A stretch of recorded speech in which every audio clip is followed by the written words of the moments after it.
Checking in with State Representative Tacky Chan of Quincy for our weekly Tacky Talk podcast. How are you, Tacky? Doing good, Joe. Happy Tuesday, as we doing Tack Tuesday with Tacky, I guess is what we're calling it for a moment. Yeah, Tacky Tuesday Talks. Taco Tuesday, Why not? Uh, PTT.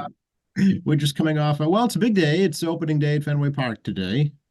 Yeah, actually, I've never been to an opening day. Actually, interestingly enough, it's during the working time. So unless I schedule out, a day off or something, it's actually something I've never been to. That being said, everyone's in a good treat in the sense that you might need sunscreen in April. I know, finally, I've been to opening days where it has snowed in years past, so this is a real treat. It is a real treat. I mean, it's a little nippy, but the sun is very strong today. So, half joking about the sunscreen, but definitely bring your sunglasses and a cap, and maybe a light jacket if it gets a little cooler in the afternoon. But yeah, I mean, again, this April has been a rough start. I'm hoping everyone survived the weekend well, especially those of you in more flood-prone areas, and your sump pumps are running overtime. And DPW in the city of Quincy continues to do very well on trying to keep up with helping people out on pump outs and keeping the storm drains clear. Obviously, you have the drains that look like they're a little clogged up. Definitely call DPW and have them bring the giant vacuum truck out and suck the materials out. I mean, we do our best in the fall to sweep the streets, and obviously we take care of our leaves. But stuff that's blown around this year. I mean, this whole winter has been just stuff blown everywhere. So you may have had a clear drain going into the wintertime, but because just so much stuff flying over the place, there may have been debris that's probably not even in your neighborhood that ends up probably in your storm drains next to your house. Yeah, it makes a world of difference to keep those clear for sure. Do yourself a favor. No, absolutely. If you see, some leaves and whatnot, I mean, just kick it aside or just brush it aside and make sure water gets down quicker. It helps everyone out. And our storm drains do go to Quincy Bay, everyone. So just to remind folks, it goes to Townbrook Marsh and it goes to Quincy Bay. So we're not part of the MWRA drainage system. Like in Boston, some of their drains go straight into the sewage system, which go to MWRA. If you add more water to the sewage system, obviously it drives up our sewage bill. So our drains go straight to the ocean. So that means don't dump toxic materials, don't leave animal waste near the drainage system. And again, if you're feeling like your area is not draining quickly, definitely call the DPW and they'll come by and take care of that. Especially now the fact that it looks like another nor'easter coming on Friday. Yeah, of course. We get a little break here. Thankfully, it was nice for the eclipse yesterday. Did you see it? Yeah, I was State House yesterday for meetings. My area, you may recall, has a retaining wall. There's my front window, but we got outside into that area, and we got actually a pretty good view of the eclipse. It was directly on the west side of the State House. Let me think a second. Is that the west side? South. Yeah, it's not facing west. It's the west side. So about 3:30 p.m. Yeah, that makes sense. On the west side of the State House, and I got my little box out, like tell you the news, don't look directly in the sun. And some of the staff had polarized glasses. So combination of looking into my box to see the pinprick and the dark shadow move across the pinprick, as well as borrowing some dark glasses. Those are great to see the 93%-ish complete cover, and also the creepy factor is that the outside got dim fast. Birds came down to roost, and some animals were a little bit weary of the situation. But yeah, I mean, the last time I saw one, I think I was in middle school. Yeah, that'd be about right, actually. I forget the actual date, but that's been a while. And it's going to be a long time going forward until there's another one around here. Yeah, because I remember being at the U.S. Constitution for a field trip, and it was the same day as the eclipse. It was a little bit cloudy, but it was just visible enough. And it wasn't a 93%. I believe it was closer to a 60 or 50% eclipse. So we won't see another one again between 20 and 40 years, depending what part of the geography you're in. And yeah, hope everyone got to enjoy, basically a once in a generation opportunity. Yeah, I saw just like, I don't know, thousands of people on the common there right in front of the State House enjoying it. And we had a bunch right here at the library lawn, too. Yeah, my eyes were a little bit uncomfortable after even using the polarized lenses. I didn't look for more than 5 seconds at a time because it really became unbearable. Mhm. And I do have these lenses I wear in my glasses you see now are polarized, and this one is the tinting. So this one, so I'm telling you right now, I mean, ordinary sunglasses, even the polarized lenses like I wear, does not help you No, no. against the sun. I hope nobody took a look at it directly. It was not smart. And these things are designed for UV light. Actually, no, let me think. These are the reading glasses. These have the blue sides. These are my glasses you see normally out there, and these are the ones that tint. But both of them are polarized. Both of them are UV. This one is the tinting one. And did you feel the earthquake last Friday, Tacky?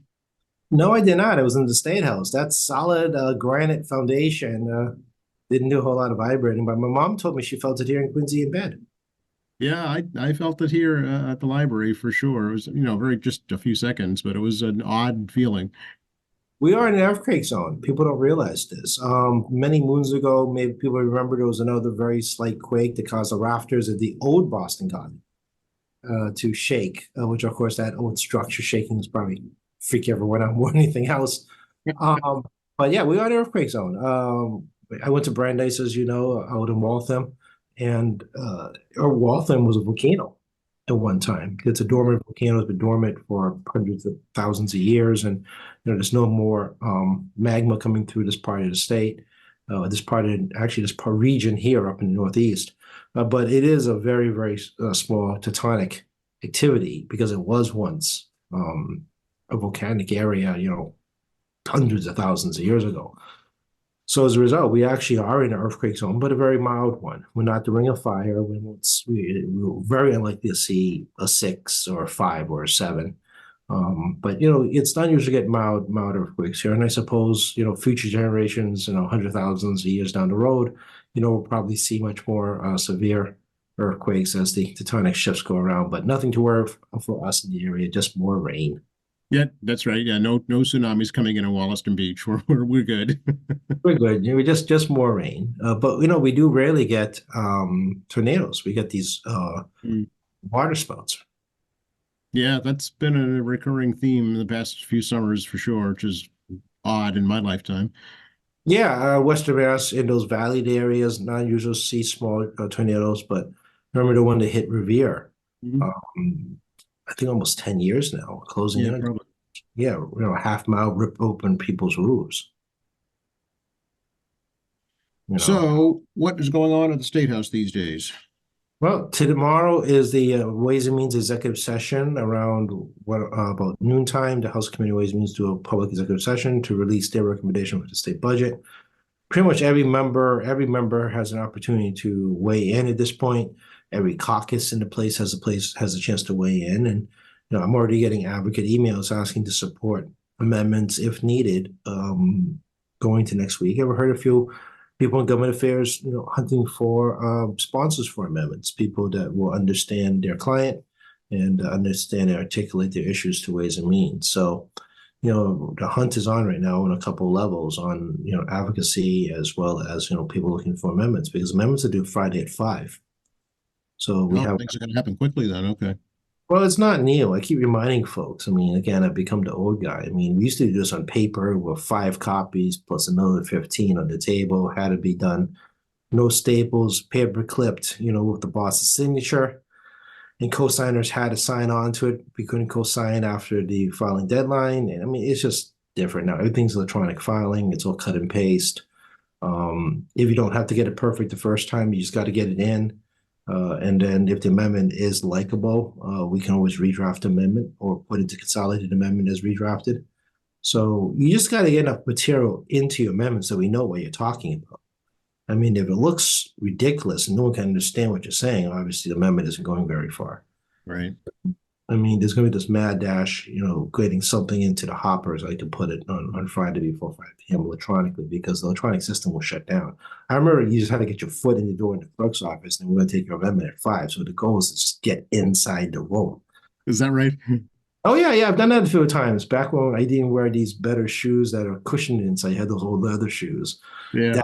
Down the hallway, just get my foot in the door, and then you got staffers in the Senate crammed into the Senate clerk's office with all their paper.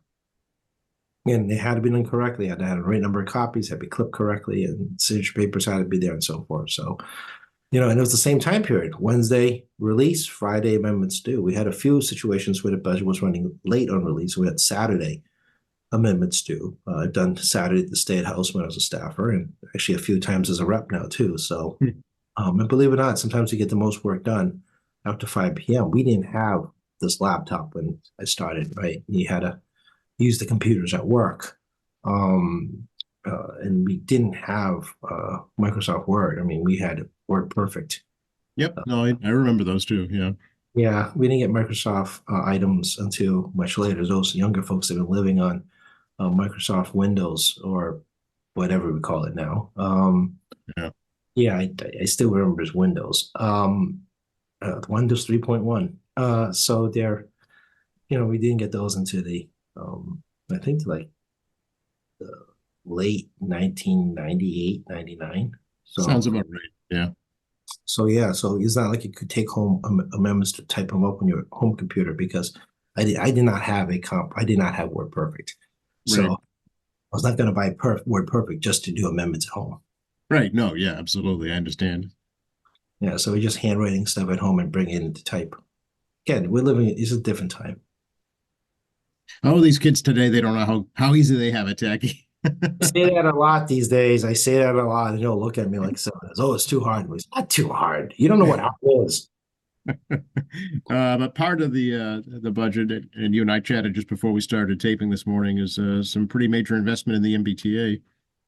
Well, I do not need to repeat the MBTA's problems. You all know it. And what are the issues of significant budget short for? There is kind of this misconception that the MBTA fare system actually is able to pay the MBTA fully for the service provided. As I always remind folks, the size of the subsidy for MBTA would result in almost 4 to 6 times more than what you're paying for now. So your ride would be closer today, almost $15 to almost $20. It was unsubsidized, and you had 100% pay for it in terms of the fact it won't be government subsidies. It'll be relying on its own advertising budget. And if you take away the Fed money, the Fed subsidies, I mean, you're probably closing in on 25 plus to $30. Yeah, it would be unsustainable. Nobody would use it. That's correct. And I think that's kind of lost in the conversation of folks is the size of the subsidy. So the challenge, of course, is that there's only so much space on MBTA. Obviously, COVID impacts, still has enormous effect depending on the time of year you're in because of different comfort levels. And also inefficiency of routes. If nobody's riding your bus but 3 people for a whole day, that is a waste of diesel fuel. It's a waste of electric bus. It's a waste of employee time.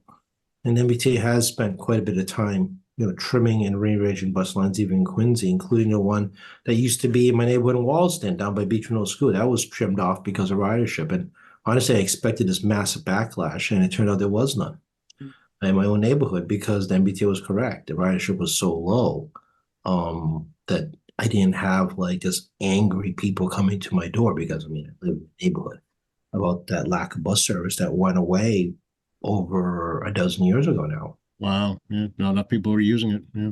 That's correct. So the T has made a strong effort on optimizing the bus line. Some areas that have more moderate usage in the bus line will not be left alone. But if it's low usage, obviously people will complain a bit. If it's like, very low usage and there's enough people in the area. Obviously my concern is, bus lines that, are used in areas where people don't have a lot of cars. But as I don't have to tell you all, traffic in Quincy is crazy. It's not just all pass through from Point South. It is people owning cars here. I mean, people remember you only had 1 car in your home. Now you see 4 in a driveway. We're contributors to the traffic problem. I mean, people don't want to admit it, but if your home has 1 car per person in household, and I don't remember doing that when I was a kid, that's 4 times the traffic it was when I was a child. You're a contributor to the traffic challenges we have. So, yes, the infrastructure is not kept up with that by any means. Yeah. Yeah, when the rubber hits the road, it rips up the road. Yeah. I mean, it literally does. I mean, you're as soon as you put down the new pavement, as soon as the first year's cars come over, it starts to rip up the road. Plus, you throw in the weather we have, and no matter how high quality technology on asphalt eventually expands and contracts. Mhm. So the investment in MBTA is actually still very important because we want to continue to encourage ridership. Obviously, we encourage safety and ridership regarding infectious diseases, airborne trapped in a tube, metal tube of people.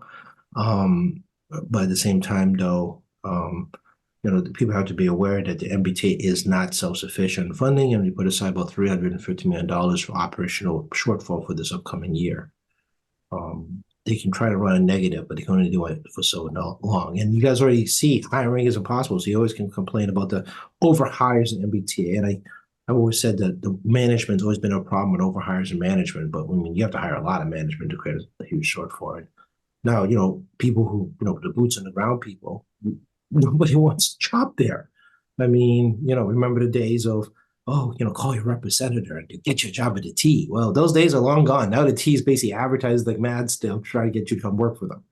And again, changing times of how people perceive work, right? A lot of methods like we're doing right now, as well as, people, things like Uber and, other types of independent contractor jobs didn't exist.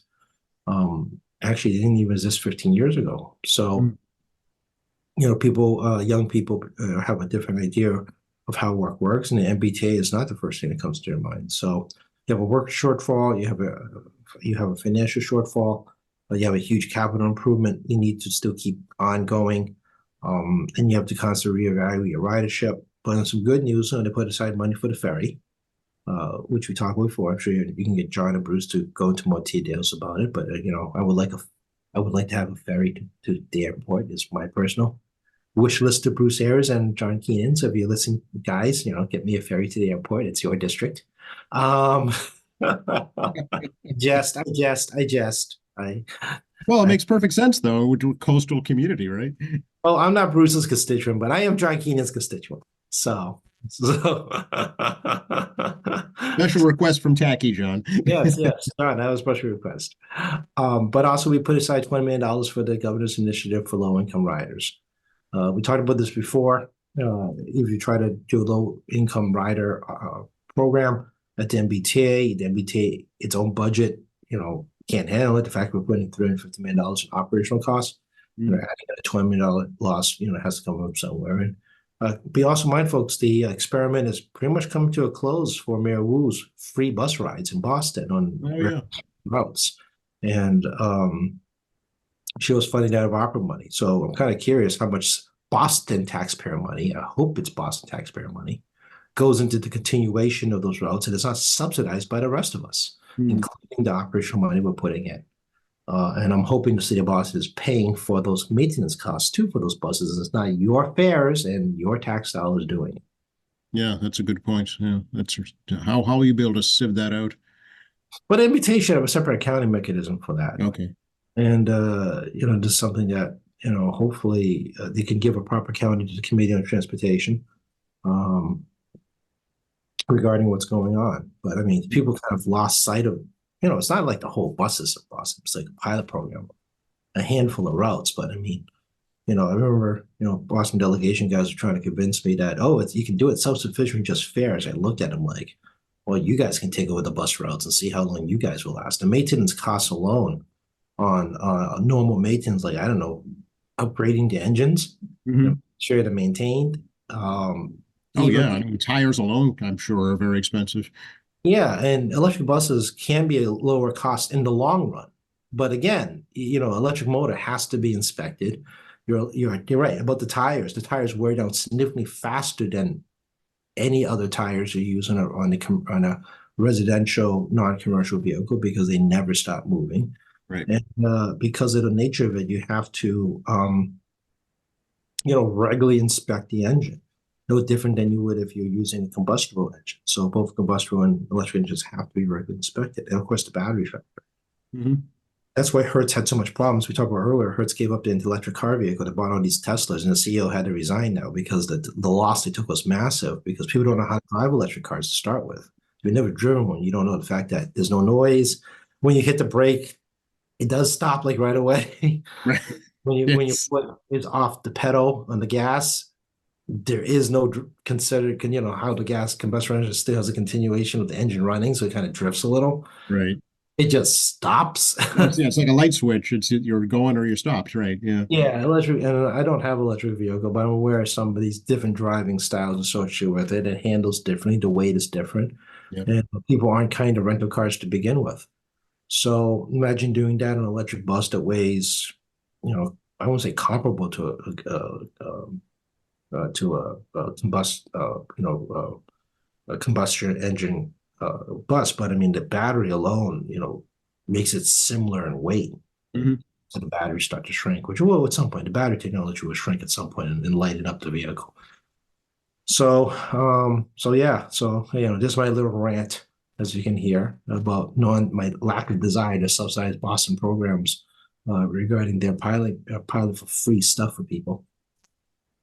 What about the Chapter 90 funding, Jackie? Any sense for how that's going to look for Quincy? Well, it's about $200 million in direct local aid to Quincy for city road and bridge work, but 175 set aside on top of that for municipal shovel ready and emergency funds and stuff you can't anticipate. Oh yeah, which reminds me, the C Street project is underway. Yeah, that's actually not part of this bond bill. The C Oh, Street is actually a series of other bond bills that I put some earmarks in, and John Keenan put some earmarks in, plus some federal money, and it became this $10 million of like assembly of like 3 or 5 different sources yeah, that this project qualified for, and it became a compilation. Actually, no city tax dollars are going into that project. Let me right. remind you, that is purely a state funded project of just cobbling money together wherever they could find it to make it work. And I think they got a few federal loans to top of that to cover it. So state taxpayers on whole state is going to be subsidizing that project and adopting the bonds. As you may or may not be aware, when we do something Quincy on state money, it's the rest of the state that's picking up the cost, not just Right. you, Quincy, which means it's dispersed through the state on the cost. Yep. Same thing we do of other parts of the state when they have a big state project in a community in Western Mass. You are cross subsidizing them as well and spread the cost around the whole state. So it's kind of like this whole like we help you, you help me, but it's not Mhm. always helping each other at the same time. Yeah, Um, capital projects. it is a So commonwealth, right? oh yeah, this is how having a big tax base works, right? Everybody kind of helps each other out in different parts of the state. And some projects are big, like $10 million for C Street is big, but you may only get like a $500,000 project for a bridge upgrade somewhere in Oxbridge, for example, right? Right. Yeah. So it's not always equitable. And big surprise, the big cities tend to have more money dumped into it. Quincy is a big city for Yeah. Massachusetts and New England. And as a result, we end up getting more dollars that is subsidized by the smaller communities in Western Mass in their tax dollars. So it's, people, talk about fair share, and the delegation fights very hard for our fair share, of state tax dollars and state bond monies. But I'm always conscientious of the fact that some of my colleagues in other parts of the state kind of look at us monogrown in a polite and sometimes just poke fun at the city guys, so to speak, just a little poke, hey, you got that stuff. What about us? So we didn't forget them in the MBTA bill. We included money for regional transportation authorities, so RTAs. So folks outside the MBTA areas do run their own city owned bus transit, limit just inside the geographic territories. Or they have regional ones, particularly once they get to central and western Mass areas where they have regional transit that runs between towns as a shared operation among those folks. Yep. The Cape has one as well. Yep. Yep, and the state will provide subsidies for that. I think we're doing like 75 million. Something like It's that. actually 184 million. Oh, okay. So yeah, it's a huge chunk of that MBTA support project. So it's like $550 million with MBTA. Obviously, a third or 2/3 of that goes to the T operational cost, but almost a quarter of that will Yeah. go to the transport authority. So, and we're not losing sight as a statewide public transportation issue. I know my constituents only care about the MBTA. I get it, but I mean we are state officials, so we do like to think that we are trying to help out everybody in the state at some level. Right. So Yeah. So use your regional transit authority because you're paying for it. that's correct. And people should feel good about trying to help out other people in other parts of the state because transportation is a universal problem that we have here. On chapter 90, we're going to get about 1.9 plus million dollars. Okay, so it's the same, yeah. Yeah, to the city of Quincy. My calculations always have been about, $90,000 ish for $100 million. It's about add $1 million if it's $200 million dish, add another $1 million if it's $300 ish. So it's about $200 million in chapter 90 money. Quincy will get about 1.9 ish $1 million, which will go a long way to help the city out on shovel ready projects. Yeah, absolutely. And this is all, proposed at this point, right? So there still needs to be reconciliation between the House and the Senate. Yeah, I'm doubtful there'll be a huge differentiation between the House Senate Chapter 90 funds. This is pretty much a straightforward affair. We do it over 2 fiscal cycles. So it'll be the upcoming fiscal cycle and the cycle afterwards. So, I mean, we'll see how the Senate wants to perhaps add some outside sections, some policy Mhm. matters back, whether or not some of the senators feel they need more emergency funds, particularly the weather events that have occurred in Western Mass.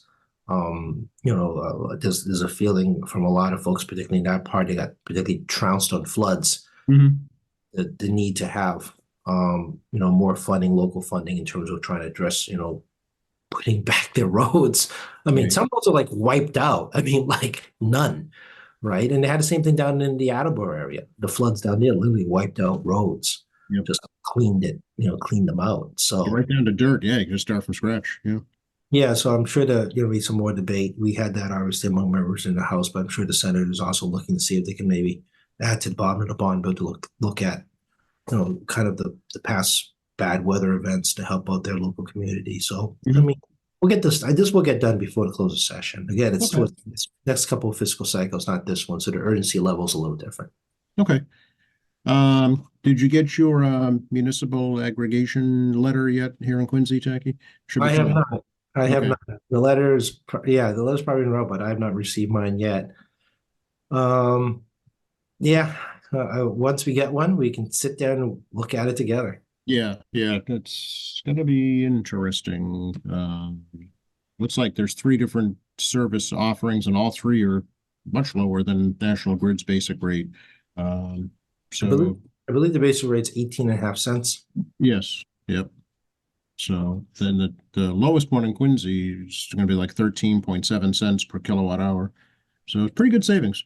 But there's plenty of websites if you type in Masters Competitive Supply for you to compare rates, and something we're going to definitely talk more about once we get those letters in hand, and I can look at some of these websites with you live, and try to see how to uh, help you guys make some choices on competitive supply. So there are plenty of supply companies, but obviously the ones that are licensed by DPU to do a comparison for you is much more helpful. And be mindful again. I'm going to repeat this again. Be careful with the fine print. Just like getting cable television changes or cell phones, you have to be aware of how long is a fixed rate? Is it auto renew?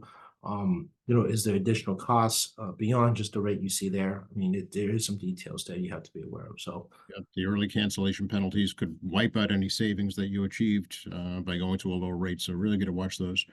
absolutely. See, as they read out the website, some of the cancellation fees are $150. And that may work for you depending on how low energy prices can go. If you find a new Right. fixed rate that's, let's say, half the price, that $150 cancellation fee may be good. Right. So again, just like cell phone prices, it's like comparing cable TV prices, introduction rate, then you have the regular rate, and then you're right, all these other details in the middle of a contract. So we'll see what the municipal aggregation is when I get the letter. I believe it's 18.5 cents per kilowatt is the utility rate. As you can see right off the bat, 13.5 cents is still better than 18.5 cents. So And the um, nice thing about this plan is there is no early cancellation penalty. And it's guaranteed for 42 months. yeah, and you can it's an opt out, not an Yep. opt in. You have to Opt decide. out. Yep. So, but that means you can still, well, actually, let me see the letter because the details in the letter are important too. That's So, right. That's right. next call we do, hopefully we'll have the letter in front of me and probably set aside 20 minutes on that alone to walk you all through this. Yeah, actually, the city's hosting a meeting about it April 23rd at 6 p.m. at the Kennedy Center. Folks want to ask questions. Well, I mean, they should do this on QATV and do like a PowerPoint. Well, we're going to try and be there live for that, but if not, we'll certainly record it and play it back as soon as we can. Yeah, one of the nice things about doing it this medium, YouTube slash QATV, you can put PowerPoints up as on the screen as you're having this conversation and kind of walk people through it. Hopefully there's like a PowerPoint. I try to keep it simple for folks as you can tell. But let's see what the details are. So this is exciting, the opportunity to have a 42-month fixed rate. And I'll tell you the pros and cons of that once I see the letter in its totality. Okay, good. I look forward to that for sure. It's not new. It's like 170 cities and towns in the state are already doing it. Boston's been doing it for a long time, I know. Yeah, Low has been as well. But again, at the end of the contract, you have to start over again. But Right. during the 42-month period, anything can happen on the competitive supply rate. So if you're coming in on, a certain amount of time, again, you might lose on the law of averages, right? Energy is a wave, and the goal is to try to beat the wave as often as possible because you're sitting on a fixed rate. So Right. there's no guarantee that that you're going to beat the rate every time, and it's not about beating it today. It's about a long-term average. Right. Yeah. I'm gonna put up a big giant windmill in my backyard and call it a day. I'm sure the zoning board will have a lot of fun with that. I'm sure they'll have something to say about that. You need about a 60 to 100-foot windmill to get good power Oh well. at your residential property. I'll sell some back to the town. They'll be fine. Yeah, I mean, you can have some small ones. You've seen these kind of like rooftop small ones. Oh yeah, I have seen those. Yeah. Yeah, they have to blow just right to turn the turbine inside those, and you generate some power. But is it going to power your house at like 500 kilowatts? Probably not, but it can offset some of your electrical costs and small appliances.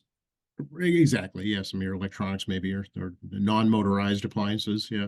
Yeah, solar's still the way to go. If you got a lot of space for solar, you can, particularly when you're not home, you end up selling that power back to the grid. Again, it's a huge upfront cost.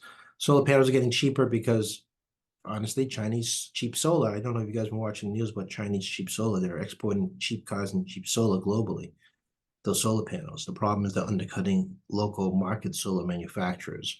Oh, And residential solar in particular is very dependent on interest rates because most people would take a loan out to put solar panels up or get solar panels as part of new home construction.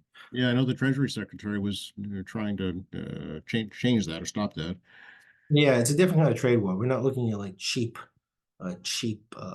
electronic goods or cheap clothes. We're looking at cheap solar panels. Mm. And since there's a mandate in many states and countries to go to renewable power over X number of years, depending where you are, 2030, 2035, 2040, I mean, depending on where you are in the world, solar is integral as part of that larger diversified energy supply. It's not just renewable, it's diversified. I think is the way to put it. And Mhm. every country has a different diversification. It is not apples and apples, folks. Every state and every country has different diversification of power as they try to achieve their climate goals. So, the Chinese market is, dropping very cheap solar panels on a global level, undercutting local manufacturing of solar panels, which is going to cause basically economic impact on race to the bottom on prices. And the Chinese can do it because of massive government subsidies. They're basically state-owned companies. You give the size of subsidies we're talking about, they're basically state-owned companies. So their tax dollars are subsidizing those to export to other countries to try to get money back to, drive up their GDP, which is stagnated. Another place they're doing is cheap electric cars. I don't know if you guys have noticed, but Tesla's getting its butt kicked in China now because, we've heard this before, buy American, right? We always encourage buy American products. Big surprise. Other countries like the locals to buy their local products. Right. Right? I mean, people have this like misconception in America, like, oh, buy American. Well, you don't think other countries are saying buy local too? I mean, Of course. Yeah. If they make them in their country, they want their people to buy them. Sure. exactly. Support local business in your own country, right? That's a universal message in every country, not just uniquely us. So, obviously, the government in China is pushing to buy local, and again, they subsidized the electric car prices down to under $10,000. Wow. And we know a Tesla runs for 50 to 60 before Right. government Yeah. assistance. Which one are you going to buy? Right. Exactly. Yeah. Yeah, and they're already in foreign markets. You go to South America, you're finding a lot of Chinese cars. Mm. They're electric, and they're a fifth of the price of a Tesla. And Tesla's got a problem. And they can't figure out their pricing structure in China. They can't figure out their pricing structure outside the United States. And even with our tax credits to subsidize people buying electric cars, it's not going to be able to compete an electric car that's $10,000 or less. And even if you make 100% tariff on Chinese electric cars, that still only gets you to about $20,000. Still half a price, more than half a price off of a Tesla. Right. So, I mean, this is going to be an interesting observation on how this works, plus the fact that Canada and US has low tariffs or no tariffs regarding shipping goods in and out of those countries that they manufactured in those places. So you make something in Mexico, made in Mexico, by any company in Mexico, the tariff system is lower or none, depending on the goods. And you can actually get foreign suppliers to go through Mexico and Canada to the United States. Conversely, it's the same thing. If you build something in the US, you can get your supplies into Mexico and Canada as well. So if you're a manufacturer of, let's say, wooden tables in Indiana, I'm just making stuff up now, Yeah. you can get it to Mexico with minimal tariffs. Yeah, interesting. So do you think we'll Conversely, see? yeah, you're going to say what I was going to say. You're right. You're going to see countries going to onshore into North America. Yeah. Will be U.S., Canada, or Mexico, and then start moving their goods into the United States that way because we are still the most wealthy and biggest consumer market in the U.S. I mean, in the world when it comes to purchasing power by individual because we have a smaller population by China, but we have more money per capita. Right, right, right, right. Yeah. Okay, stay tuned for that. That'll be a challenge for the next administration for sure. The next challenge for the next three administrations. I mean, you Yeah. can't just build it like any plant like overnight. I mean, it takes 3 years to build a new plant. Plus, Mexico has to build out an infrastructure associated with that. Mhm. So it's not like I'm just going to build a plant. Well, you got no electricity, water, and sewer, then it really defeats. You can't put one up. Yeah. So the Mexican government has to figure out how to do massive infrastructure if they want this type of economic development. And as I learned, when I was in Southern California and San Diego last time I was there for a conference, a lot of people live in Southern California, living in northern Mexico. Really? Yeah, property is cheap. And you have the Century program, so Southern Californians can go back and forth at will. Traffic is a nightmare. It's the business border crossing in the United States. It's the Tijuana crossing. So they have 3 access points down there. But a lot of Southern Californians live or work in Mexico. And I think this is kind of thing people in the Northeast don't think about because we're not really a border state. But if you're anywhere in the Southwest, going through Texas, a lot of people pass back and forth. A lot of Americans work in next door because American companies are in Mexico. Yeah, interesting. Speaking of Chinese companies, what do you think about this ban on TikTok, Decky? I mean, it's not going to make a big difference in the larger scheme of things. I mean, the Indians have managed to pull it off somehow, but in between virtual protocol networks, the VPNs, you can bypass it, and it doesn't ban you having TikTok on your phone. It bans feature updates. So you can have TikTok, but because of the nature of these phones and operating systems, you're constantly getting updates. I mean, I'm updating like every 2 days or every day. At some point, on simple things like BostonGlobe.com or any number of games or any variety of apps. So what it does is the following things: it bans the app providers from providing updates to the app. You already have the app. You can still use it until the update doesn't. You don't have any more updates. It's not going to work anymore. If you want to operate in the U.S., TikTok has to sell the entire operation to a domestic company. Problem with that is that people think it's the user data list is the most important part. It's actually the algorithm. The AI so-called component. All the social media networks, whether it be Amazon platform or Facebook, or it doesn't matter. You guys use any app out there, there is an algorithm of some form, all of them, and they basically people just buy someone else's because you can't make your own. But the big social media companies have their own proprietary algorithms, and they're all similar because all trying to accomplish the same thing versus for the purposes of marketing.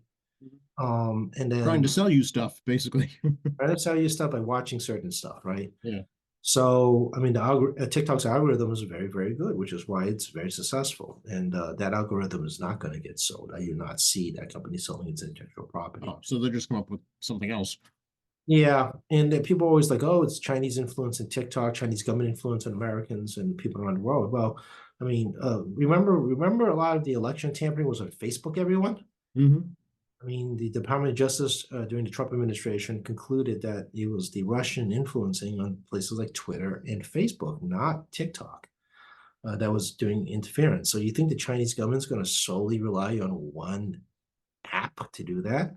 Of course not. I mean, anyone listening would have some degree of common sense here that says if you're going to influence someone to buy Lululemon, tights, sweat clothes, exercise clothes, you're going to hit all the social media.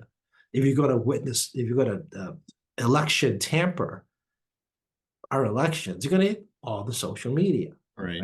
Yeah. Yeah, you So want as many people as possible, right? Yeah. yeah, I got Instagram the living out of it, right? You know, Instagram the living out of it, right? So, that's kind of the myth here on TikTok. I do think the sensitive data TikTok, being accessed by China because they have a national security law. National security law in China, in summary, it's a convoluted law. But the bottom line is that if a company does business in China, doesn't matter where they're in the world, and Chinese government wants that data, you got to hand it over or they're going to arrest you. Okay. It's as simple as I can explain it. They'll arrest you if you don't hand over your stuff when they ask for it, the Chinese government.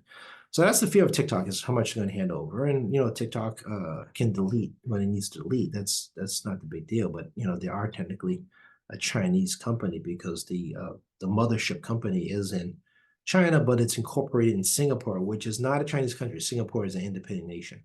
Mm. It's kind of this real convoluted corporate situation where you got the big mothership shell company was the majority shareholder, but the actual corporation is in Singapore. Their servers are in Texas and Canada. It's a corporate. It's not uniquely done, by the way. This is all corporations on a multinational level. It's a little Yeah, more complex than people realize because some countries won't let you come in unless you incorporate in their country I as, see. because you're not subject to their laws if you're not incorporated in the same. It's a mess. Okay, just leave it at that, folks. Multinational companies are messy. Um, but TikTok is not used in China. It is not a China product used in China. So that's actually kind of funny there. That's If interesting. I didn't know that. yeah, if the Chinese want to data mine or the Russians want to data mine or anybody wants to data mine the US, I mean, you don't need to use TikTok. You can data mine like Lowe's does or Mhm. Bank. I mean, it's like any other big corporation. You can data mine like everyone else. I mean, the amount of stuff you all put on Facebook and Twitter, it's not like they can't find an AI to data mine everything you guys put on a public website. Right.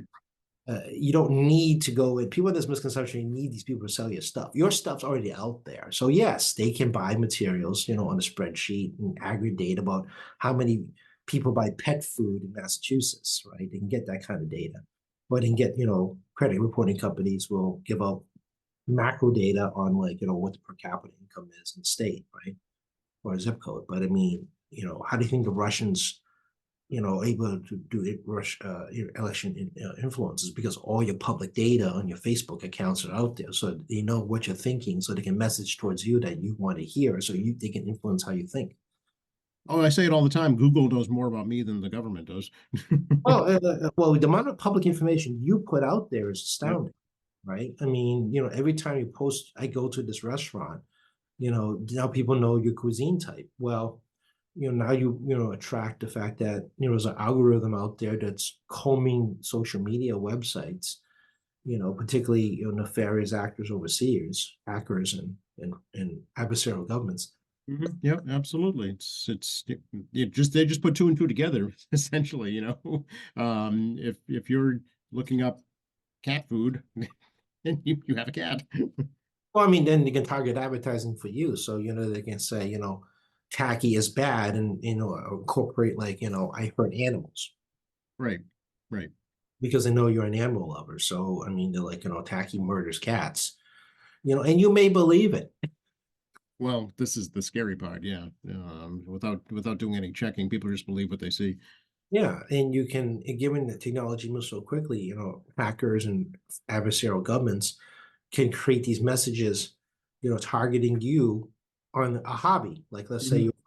you're an avid skier and they want to bash a candidate or bash a corporation or Mhm. bash, public policy. They can craft, advertising targeted towards you, whether it shows up as part of new feeds using a fake bot thing, which is, Facebook and Twitter are constantly fighting off bots to, through a post, through a friend's post that comes up, or they have, the side advertising that shows something about you, your hobby, and a messaging associated with the hobby. You're attracted to it because you like it, because that's what you like. And if you like it, you're going to be more likely influenced what's there. If you don't like it, it's lower probability of being influenced, even if it's factually correct. This is kind of how Right. funny our minds work, right? I mean, we all gravitate to things we like, now we don't like. So yeah, people are under the impression that TikTok is a national security threat. Yeah. I mean, under the US, under the Chinese national security law, yeah.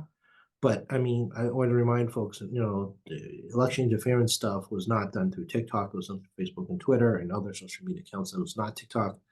And just like Lululemon, trying to sell you their clothes, it's not like foreign adversaries and hackers can't figure it out themselves. And like I said, given how technology works and the ability to generate AI, and you've seen some fakes already popping out on the internet, including deepfake voicemails. Be very cautious on hearing a relative say that you've been kidnapped, give me money.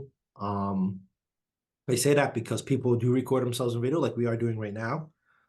It is public domain. You have my voice. Whether you can catch all my mannerisms, you don't need to. If you hear me talk, you guys know I have a bit of a stutter. You guys know that, I kind of ramble. You guys know that I can just yank random facts. You guys know I have strange pauses. You've heard me enough times. But I mean, you can AI that. Whether they can AI all of it, probably. But do they Mhm. need to AI all of it? Yeah, no, they don't. No, they can, I mean, they can weave together whatever they want, basically. Yeah, I mean, if you're only doing like a 20-second clip of either one of us, you don't need to wave in all my mannerisms. Right. You just need to get the job done. Yeah. And, Just and, enough to convince somebody that it's really you. Yeah. and you can do this at home now. Oh, yeah. And some celebrities do allow people to use their image to promote items because it's easier for them to do AI recordings rather than them actually showing up in the studio. So they do some initial recordings in the studio, then they lend their voice, and then the AI the remainder for short clips, and then that's how they can get residuals. Doesn't happen in the U.S. It probably does at some level, but this is actually unusual in foreign countries where you have local celebrities, making money off their image, through this voiceover slash AI slash imaging stuff on short ads. And you've probably seen on YouTube as well. You have these like kind of awkward looking people making promotions. I'm sure you've all got ads on your phone, free app ads, these awkward things. Yeah. So yeah, I mean, what I'm getting at, folks, is that with today's technology, I'm not trying to scare you. I'm just saying you have to be a little more cautious.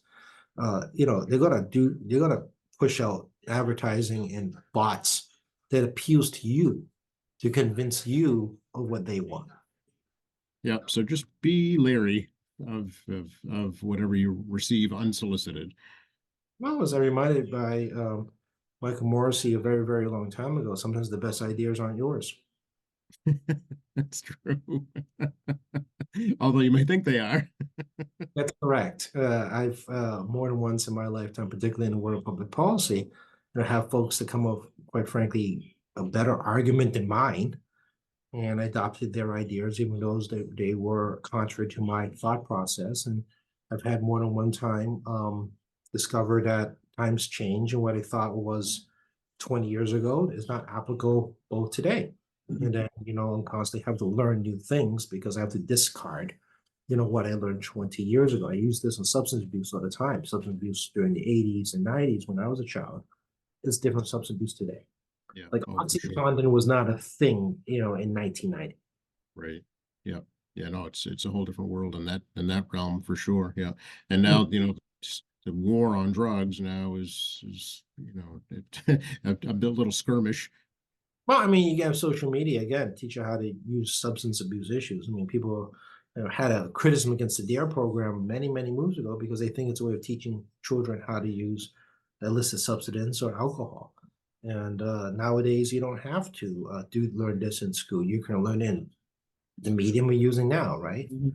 Um, and this is just the changing times. Like again, repeat. I mean, what I learned in 1990 doesn't apply in 2024.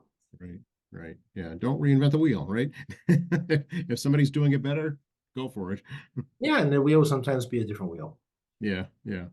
So, Uh, like I said, I'm not trying to scare you all. I really ain't. I'm just pointing out the fact that technology is moving super quick.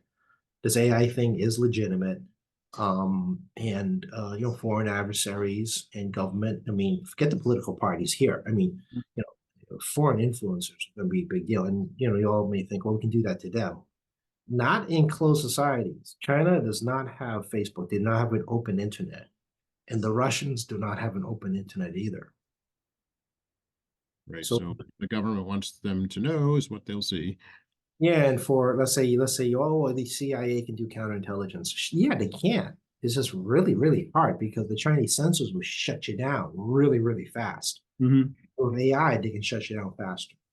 So if Sure. we let's say you want to use U.S. propaganda in China, it's very very difficult because by the time you post it goes down. And we saw that during COVID. AP, CNA, other Chinese reporters have the local social media Weibo to watch what's going on in COVID um, folks. And the guy who found COVID, passed away in China, the original doctor. And there was all this stuff about how the government treated him and all that, and how they didn't listen to him. And then all those posts went away like quickly, and it wasn't for snapshots by media, foreign media that's in China, we wouldn't know these posts actually existed Right. because they take them down so quickly. And the advent of artificial intelligence, and new algorithms, they can find these things quicker and get them down faster. So as much as we can talk about what we see in social media, we still are a First Amendment country, whether I agree or disagree with you, but we're not a $1.2 billion, so 1.2 billion people Mm-hmm. nation. Yep. Yep. Anything coming up in the district to tell folks about, Jackie? Well, we have the Democratic City Committee caucuses reorganization this Saturday. Thank you to my good friend Alicia Gardner for 14 years of service as the chair of the Democratic City Committee. Alicia is a very old friend of mine for many, many moons before she was even the chair of the Democratic City Committee.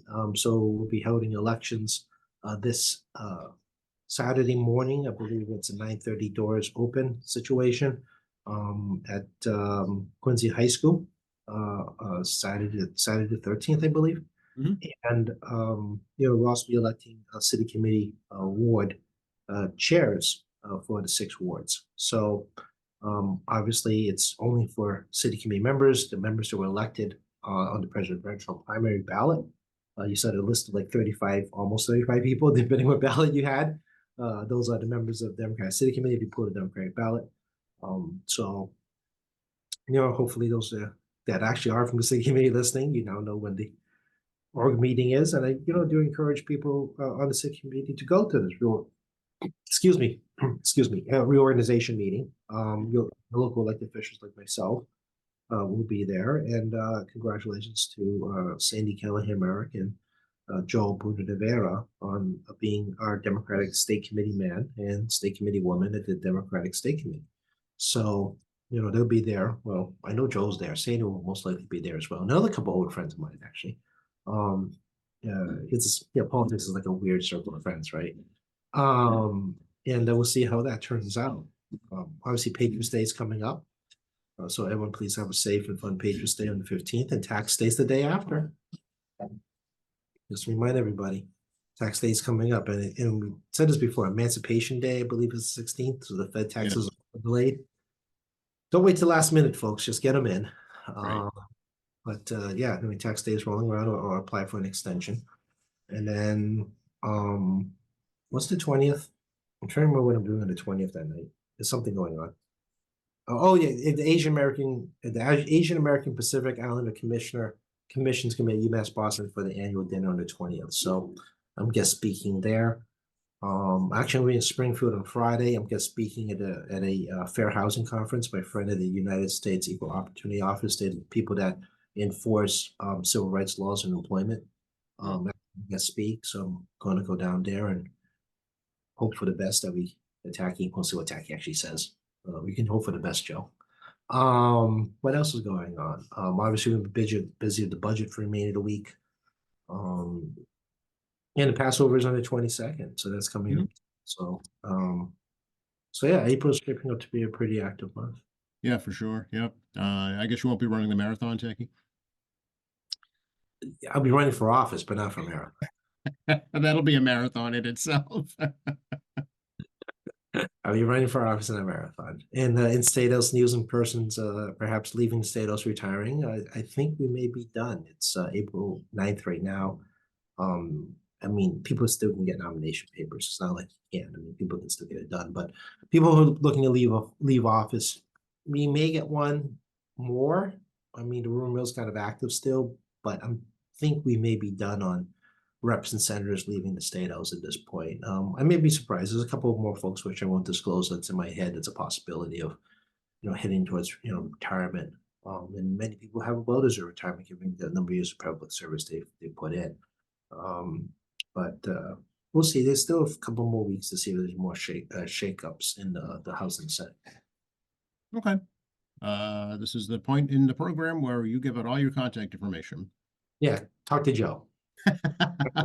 Let's see, 617-722-2370, 617-722-2370, tacky.chan@mahouse.gov. What's your social media stuff? We do have State Representative Tacky Chan Facebook. We do have @Tacky Chan on X. We again discourage people from reaching out through social media. Please email or call us. We have malegislature.gov, which is the state's website. You don't even have to talk to me sometimes. You can actually find stuff on the state website.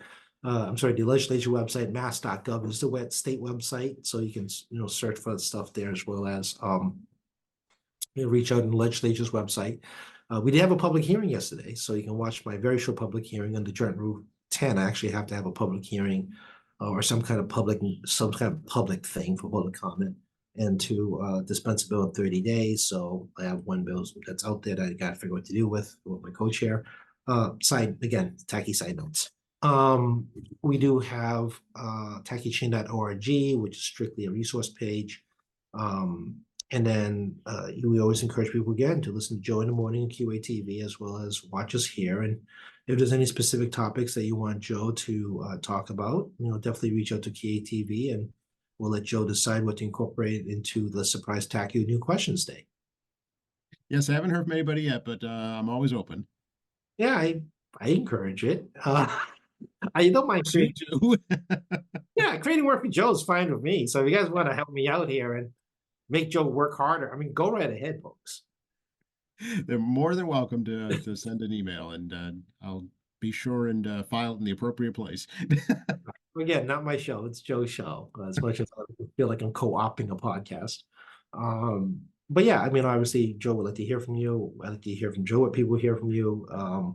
And the reasons because as we talk about all the time, audience feedback is very important. And, I'm very thankful QATV to allow me the opportunity to come on for about, 30, 40, hour sometimes to talk about whatever Joe wants to talk about. And sometimes I have my little divergence during the conversation. That's right. It's a give and take. It's unscripted. This is what happens. I mean, and this is uncensored. I mean, I cough a few times, but hey, that's what happens. Well, I mean, the nice thing is we get to respond, immediately to current events. So that's one benefit for doing it this way. Especially in a weekly show. Yeah. We can catch up and very quickly on stuff, and also it's kind of fresh in memory. Yeah, like I say, you get honest reaction, and from both of us. That's right. Exactly. Thanks so much, Tacky. You take care, Joe.